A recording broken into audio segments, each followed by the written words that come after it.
In this video, you are going to learn the umbrella strategy for learning from difficult texts. You won't use this strategy if the text is easy. You won't use it if you understand what you're reading. And you won't use it if you don't need to learn much from the text. You won't use SQ4R if you don't care to learn from this text. Otherwise, this strategy helps you learn well from a text, especially a hard one, and in less time than you probably take now to learn well from such a text. You are not going to believe what I'm going to say right now, but it is true, and after a few days of practice, you will believe it, if you are like virtually all my former students. Here goes. If you read a text the way I'm going to teach you, you will read it multiple times and learn more, remember it better, and learn it faster than you can read it once the way you probably read now. The principle here is layered reading. With it, you support yourself before you read to prepare yourself to read it well. You prepare yourself while you read, demanding understanding from the author and from yourself. You support yourself after you read to be sure you learned from the text what you needed and wanted, and to be sure that this is not a in one ear and out the other learning experience, but a transformative learning experience. So here is the formula. The original formula was SQ4R and was developed in the 1940s by Francis Robinson.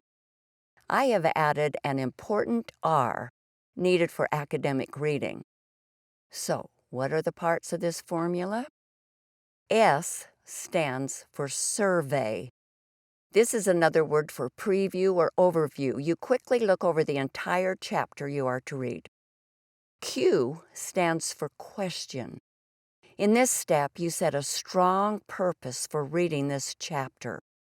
What is it you want to know and be able to do before you say, I'm done? You ask this big question for the entire chapter, but then you ask a question for sections of the text as you go along. The first R stands for read, but you do not read the entire chapter. You read just a chunk of the text, and you are actively looking for answers to your questions and for new information. Then you pause to do the second and third R's. The second R stands for recite. You stop to tell yourself in your own words what you just learned. The best way to recite is to write it. But you can just say it or even think it. The third R stands for reflect.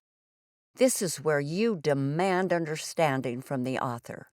This is the academic step and can be accomplished in many ways, such as thinking about what confuses you or how this part connects to what you already know. You are not ready for the fourth R yet because you've only read a chunk of the text. Now repeat QRRR for the next chunk, and so on. Ask a question about the next chunk. Read it looking for answers. Recite what you have learned from that reading, and think about its meaning. Then you go on to the next chunk. Repeat this process. Question, read, recite, reflect for each important piece of text in the chapter until you arrive at the end. Now you're ready for the fourth R. The fourth R stands for review. Just as you looked over the entire chapter for survey, you now go over the entire chapter again. But this time to be sure you have met your purpose and to solidify your understanding. Let's take a closer look at each step. Know that you will be learning strategies throughout that will refine and enhance these steps. SQ4R is the overarching strategy for the whole program. Every strategy you will learn is actually a part of SQ4R. You will support yourself before reading during reading, and after reading. You will prepare yourself to learn from a text, will demand understanding along the way, and you will assure yourself that you have learned and are transformed because of your learning. You will enjoy SQ4R